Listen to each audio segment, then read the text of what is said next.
पंचाक्षर अक्षर का जो महात्मा है उसे करोड़ों वर्षों में विस्तार पूर्वक कहना संभव है। इसलिए मैं संक्षेप में ही इसका वर्णन करता हूँ। वेद एवं शैवागम में दोनों द्वादशाक्षर मंत्र सभी शिवभक्तों के समस्त कामनाओं को पूर्ण करने वाला है। यह अल्पाक्षर युक्त मंत्र वेद के सार से भरपूर एवं प्रशस्त अर्थों से युक्त है। मुक्ति देता है, आज्ञा सिद्ध है, आनुसंदेह शिवात्मक वाक्य है।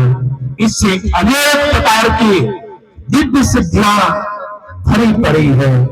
जो लोग पंचाक्षर अक्षर का उच्चारण करते हैं वो कभी यमराज के घर नहीं जाते। संपूर्ण प्रयोजन को पूर्ण करने से जो सुख प्राप्ति होता है वो सिर्फ पंचाक्षर अक्षर से सुख की प्राप्ति हो जाती है। पंचाक्षर अक्षर हमने पहले भी बताया था। पंचाक्षर अक्षर और षडाक्षर अक्षर में अंतर होता है। पंचाक्षर अक्षर को कहते हैं नमः शिवाय। नमः शिवाय सिर्फ माताओं को जपना चाहिए। ओम नमः शिवाय स्त्री को नहीं कहना चाहिए।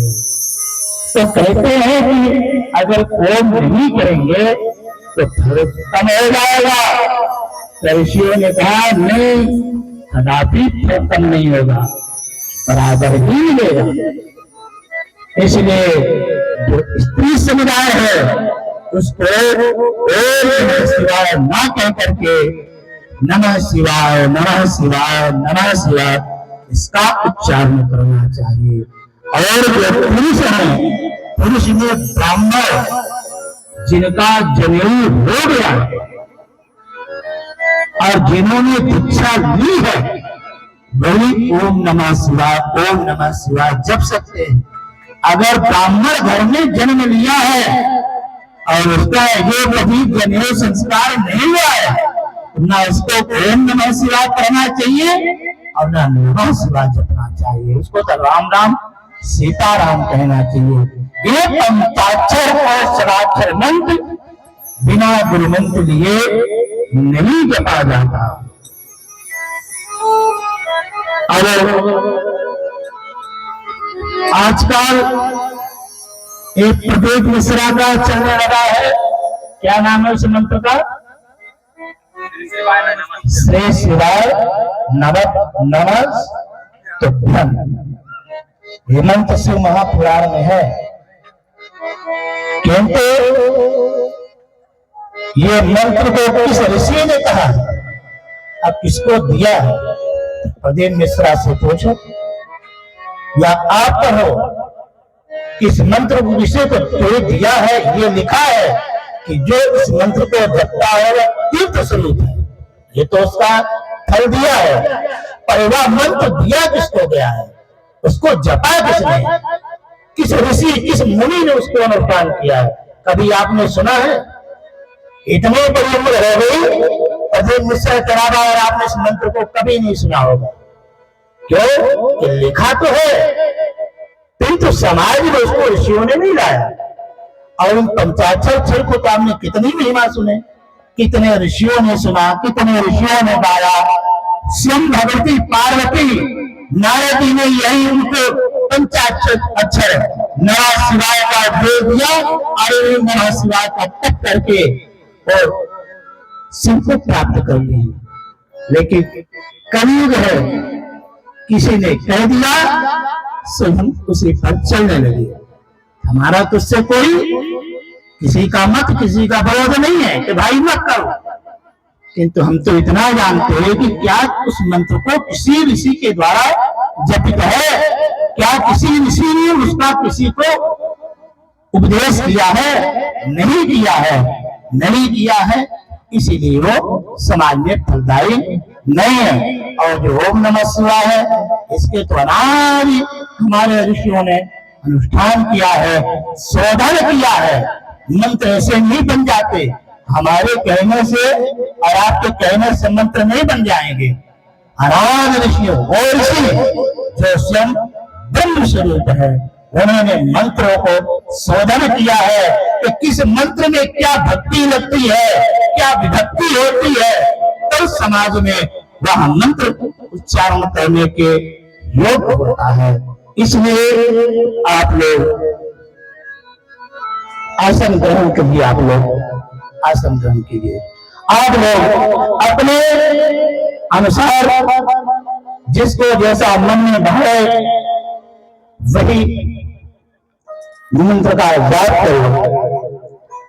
जितनी महाविद्याओं के स्थान है, उन महाविद्याओं में चराचर अक्षर उनका मुकुट है। ओम नमः शिवाय इस मंत्र को धारण कर लिया, उसी वैसे मंत्र को जपने से क्या फायदा, वैसे मंत्र से जपने का क्या प्रयोजन है। जिसमें ओम नमः शिवाय इस मंत्र के जप करने से निश्चय हो जाता है, वह समस्त वेदों का फल प्राप्त कर लेता है।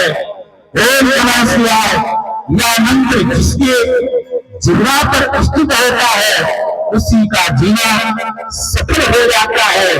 चाहे मूर्ख हो, चाहे अधम हो, चाहे पंडित हो, चाहे अज्ञानी हो, जिसके मुख से पंचाक्षर अक्षर एवं स्वराक्षर अक्षर नियत ही चलता रहता है, वह समस्त पापों से छूट करके और सुख प्राप्त होता है। कैसी ये रामचरित मानस में चौपाई है, जपत महेशु काशी मत हेतु उपदेशु, ऐसा चौपाई है। अभी बोलते समय भूल गए हैं, अभी बाद में याद आ जाएगा। महामंत्र जपत महेशु काशी मत हेतु उपदेशु। महामंत्र क्या है? यही महामंत्र ओम नमः शिवाय। काशी में जब कोई मृत होता है, उसका बायां कान कैसे हो जाता है और दाहिना कान ऊपर हो जाता है। दाहिना कान ऊपर होने का मतलब है कि दाहिने कान में देवादिदेव महादेव उसको ब्रह्म विद्या का ज्ञान देते हैं, जिसको ब्रह्म ज्ञान कहते हैं।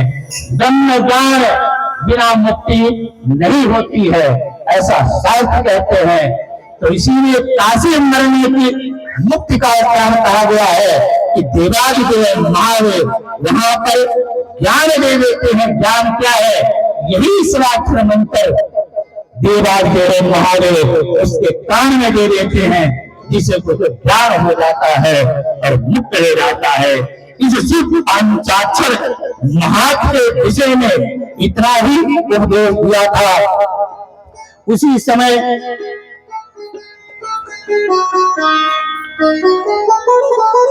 देवी ने कहा, हे भगवान इस तुलसी से देवे दुरत क्रम आप तने से आचन कलकाल में जब सबने धर्म के विपरीत आचरण करने लगेंगे, वर्ण और व्यवस्था को नहीं जानेंगे, नष्ट हो जाएगा। जब संकट कार्य उपस्थित हो जाएगा, सबके अधिकार निश्चित रूप से नष्ट हो जाएंगे, लोग विपरीत आचरण करने लगेंगे, गुरु शिष्य का धर्म नष्ट हो जाएगा, अपने गुरु की बात शिष्य नहीं मानेंगे। तब हे महेश्वर भक्त को किस प्रकार से मुक्ति होगी? आपके जो भक्त आपके आदि सेवा करते हैं, उनका जो मुक्त किस उपाय से होगी? भगवान से बोले, देवी कलकाल में मनुष्य मेरी पंचाक्षरी विद्या धारण कर मेरी भक्ति से अपनी आत्मा को पवित्र करके संसार से मुक्त हो जाएंगे। इस पृथ्वी पर मैंने बारंबार उपदेश करता है और मेरी बारंबार प्रतिज्ञा है कि मेरा दुख पतित भी हो, पर इस विद्या का आश्रय लेने से निश्चित ही मेरे लोग आएगा। जो भी भक्त पूर्वज इस पंचाक्षर मंत्र से मेरी एक बार पूजा करता है वह मेरे लोक को प्राप्त कर लेता है। इस मंत्र का इतना बड़ा महात्म ये कोई की क्षमता नहीं कर सकते, चाहे वज्र चाहे पास ही मंत्र क्यों ना है। जब पंचाक्षर मंत्र द्वारा मेरा पूजन करता है तो मुक्त रह जाता है। इसमें जरा से भी विचार करने की आवश्यकता नहीं है।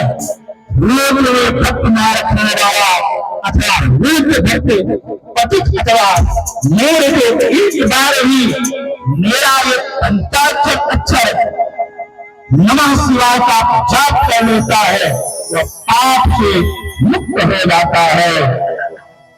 ये देवी सदाक्षर या पंचाक्षर इस ब्रह्म रूप महामंत्र से जो मेरा पूजन करता है वह अवश्य मुक्त हो जाता है। पतित अथवा आपतित दीक्षित अथवा अदीक्षित जो भी मेरे इस मंत्र से पूजन करता है गुरु मंत्र की दीक्षा न लेने पर, वैसे तो गुरु मंत्र की दीक्षा लेकर के ही करे, किंतु उसको संयोग से कोई गुरु नहीं प्राप्त हो रहे हैं तो बिना गुरु मंत्र भी वह मेरी पूजा करे उसको करोड़ों गुना श्रेष्ठ फल की प्राप्ति होती है। इस दिव्य मंत्र की दीक्षा लेकर जो पूजा करता है उसके पुण्य का तो वर्णन नहीं कर सकते। जो इस मंत्र से गुरु के द्वारा दीक्षित है वो नाद करता है, ब्रह्मचर्य प्राण है, भक्त से मेरा पूजन करता है, वो मेरे सदस्य मरने के बाद मेरे स्वरूप को पा जाता है। इस विषय में बहुत क्या कहें। इस पंचाक्षर मंत्र के मेरे सभी भक्त अधिकारी हैं, इसलिए यह मंत्र सर्वश्रेष्ठ है। जब पहले काल स्थित होता है स्थावर ब्रह्म सारी सृष्टि नष्ट हो जाती है तब सारे पदार्थ प्रकृति में लीन हो जाते हैं। उस समय हे देवी केवल एक में अवशिष्ट रह जाता है, दूसरा कोई नहीं रहता। उसमें वेद और शास्त्र सभी पंचाक्षर में निबद्ध हो जाते हैं अर्थात स्थित हो जाते हैं। आज्ञाहीनम् क्रियाहीनम् श्रद्धाहीनम् वरानने आज्ञाहीनम् दक्षिणाहीनम् सराज पंचाक्षरम्।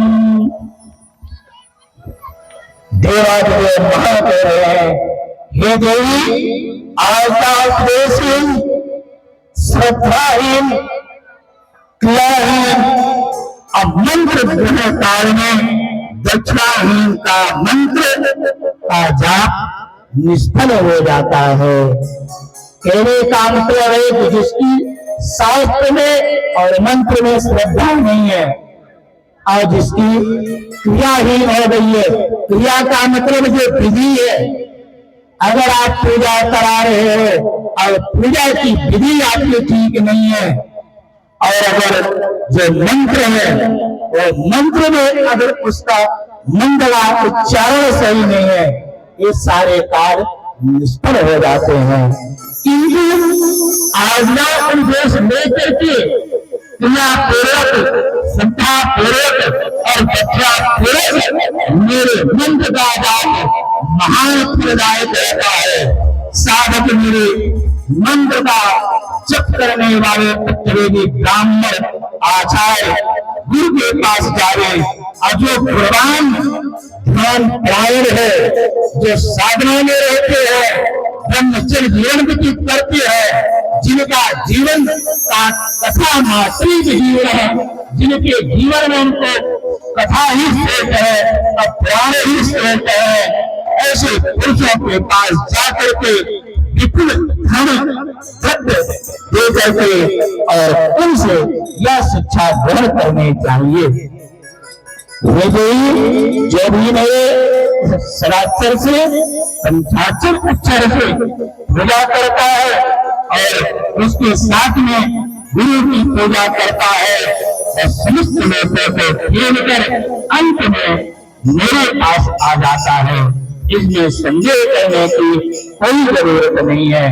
इस प्रकार मंत्र प्रदान कर गुरु देते हुए निरंतर सावधानी से गुरु के द्वारा मंत्र उपदेश ग्रहण करने के पश्चात निरंतर संकल्प करते हुए पूर्वक जीवन पर्यंत नित्य 108 मंत्र और इससे ज्यादा हो सके तो इससे ज्यादा भी मंत्रों का जाप करना चाहिए।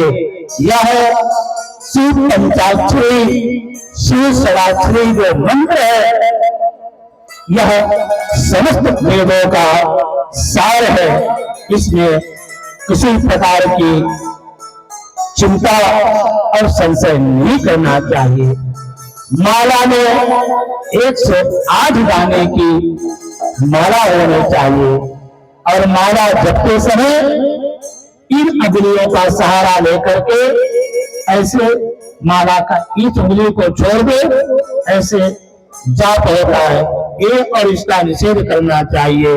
ऐसे ही जो जाप करता है उसका जाप प्रेमदायक होता है। और आजकल ब्राह्मण लोग हमारे यहाँ गौमुखी का छोटी छोटी बातें क्रिया को हीन कर देती है। ये जब धर्म शास्त्र को पढ़ोगे तब समझ में आएगा। इंद्र ने छोटा सा अर्घ पा करके गर्भ के टुकड़े कर दिए थे जिसे मृदगल उत्पन्न हुए। छोटा ही सा नक्षत्र पाया था जो तो मुझसे सो गई। तुम तो कितना गलत शब्द करते हो तुम जानो। कैसे कहां सफल हो जाएगा सोचो। तो छोटी सी टूटी भी हमारे लिए कितनी हानिकारक होती है। वो जो वृतासुर का नाम भागवत में सुनो। वृतासुर का नाम सोचिए कि जो व्यक्ति ने त्वष्टा मुनि ने इंद्र को मारने के लिए शत्रु उत्पन्न कर रहे थे। मंत्र मात्र एक विभक्ति गर्द लग गई। उस एक विभक्ति लगने के कारण उस वृतासुर को मारने वाला पैदा हो गया। ये होती है मंत्र में ताकत। मात्र एक विभक्ति गर्द हो गई। एक वचन दो वचन बहुवचन ये वचन होते हैं ना। एक वचन का मतलब हुआ एक, दो वचन का मतलब हुआ दो और बहुवचन का मतलब हुआ तीन। कहीं पर अगर एक वचन उसमें लगना है आपने बहुवचन का उच्चारण कर दिया तो अर्थ का अनर्थ हो गया कि नहीं। और जहां पर नमः लिखा है वहां नमः की जगह पर आपने दो बिंदी अंत में नहीं लगी है तो नम हो जाएगा कि नहीं। कहीं पर कोई पूजा करा रहा हो और अक्षर बिगड़ रहा उसमें अक्षर बिगड़ जाते हैं और सूत्रम की जगह मूत्रम हो जाए तो जो नहीं पढ़ा तो सूत्र होगा कहेगा मूत्र चढ़ाओ। सूत्रम जगह की जगह मूत्रम जगह हो जाएगा। जब तक शास्त्र को नहीं पढ़ोगे तो छोटी छोटी बारीकियां नहीं समझ सकते हो। इसलिए जैसे आप पढ़ रहे हो ये समझ लो आज मंत्र अनुष्ठान स्पष्ट हो रहे हैं तो तुम विधि का प्रचार कर दिए। हमारे यहाँ जो प्रसंग में बोल रहा था हमारे यहाँ गौमुखी का प्रचारण है। गौमुखी का हमारे यहाँ शास्त्र मिलता है कि जाप करने के लिए गौमुखी होनी चाहिए और आप क्या यूज करते हो सुवर्णमुखी। सुवर्णमुखी का मतलब इतनी बड़ी झोली रहती है वो झोली ऐसी रहती है तो क्या है ऐसे सुअर का मुख होता है। गौमुखी ऐसी लटकती है यहाँ तक रहती है और यहाँ ये रहती है। गौ का मुख कैसा होता है ऐसा होता है। गौमुखी में हमारे यहाँ जितने का विधान बताया स्वरमुखी में नहीं बताया। अब आजकल के ब्राह्मण इतनी बड़ी झोली यहाँ लटका लेंगे, गोल गोल और उसी से ऐसे करेंगे। उनको खुद ही नहीं मालूम है कि इसमें अंतर क्या है। किसे गौमुखी कहते हैं और किसे स्वरमुखी कहते हैं। अगर मालूम हो जाएगा तो गौमुखी का उच्चारण करेंगे, क्योंकि साथ के पढ़ते नहीं कार्य अनुष्ठान में बैठ जाएंगे। जब भी ये काम कराओ तो सोच समझ के कराओ। तो कह रहे हैं जापों के लिए कुछ 8 दाने की माला उत्तम रहती है, और जाप करने के लिए ये जो अग्नि है और इसका इन दोनों को माला में मिलन नहीं होना चाहिए। अर्थात अंगुष्ठा, मध्यमा, अनामिका इन तीनों का समावेश करना चाहिए। और आप पूजा करते हो ना, पुष्प कैसे चढ़ाते हो, भगवान को फूल कैसे चढ़ाते हो, वहीं सारा करके बता दे। अरे हाथ, हाँ समझ गए, बेटे के कहो, क्योंकि धर्मशास्त्र कहीं तो अनुष्ठान किया है। भगवान को पुष्प चढ़ाने के लिए अंगूठा, मध्यमा, अनामिका, और आपके समझ में नहीं आएगा अंगूठा किसे कहते हैं, अनामिका किसे कहते हैं और मध्यमा किसे कहते हैं। तो हमारे यहाँ कहा गया है अंगूठा, तर्जनी, मध्यमा, अनामिका, कनिष्ठा, ये 5 उंगली के नाम है। तो जब भगवान को पुष्प चढ़ाओ, अंगुष्ठा, मध्यमा और अनामिका, अर्थात भगवान को पुष्प चढ़ाने के लिए 3 उंगली विहित है। और जब भगवान के आपने पुष्प चढ़ा दिया है, तो जैसे ही भगवान को आपने भोग लगा दिया है दोपहर को, उसकी बाद का वो जो फूल है वो निर्माल्य कहा जाता है। यदि दोपहर के भगवान के विश्राम के समय वो पुष्प नहीं उठाए तो आपको 1000 गायत्री जपोगे तब जाकर प्रायश्चित होगा। इसलिए सिया पुष्प को चढ़ाओ ऐसे, किंतु भोग लगाने के बाद पुष्प को भगवान से अलग कर दो, ताकि भगवान विश्राम करें। हमारे को कोई माला पहना देगा तो ये माला उतारेंगे तभी ना विश्राम करेंगे।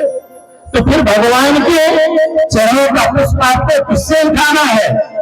इस उंगली से।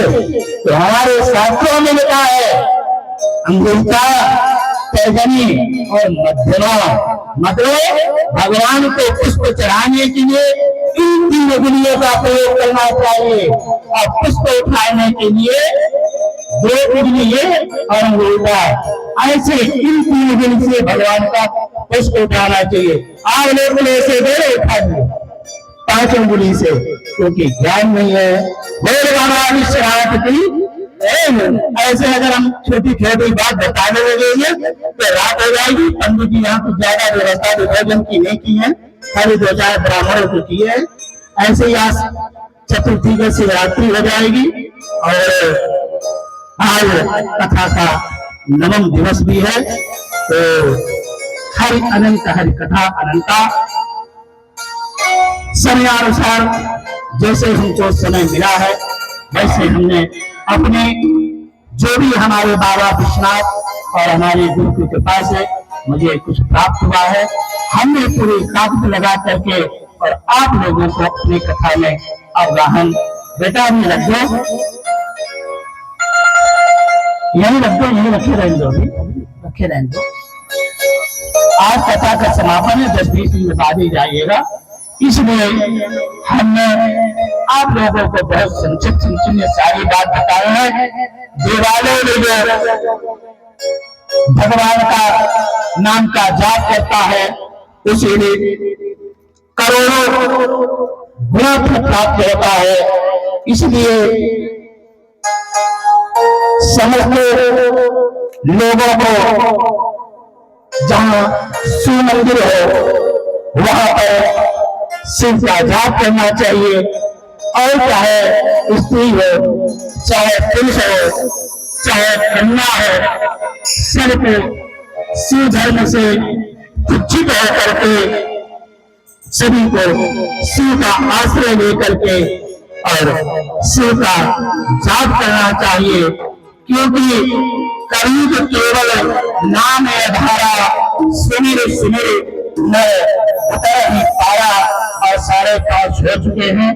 धीरे धीरे और हम चाहते हैं कि शिव महापुराण की कथा को विश्राम यहीं पर दिया जाए, क्योंकि अंधेरा हो जाएगा। क्योंकि आज विश्राम दिवस में थोड़ी सी पसंद और आगे भी चल जाता है।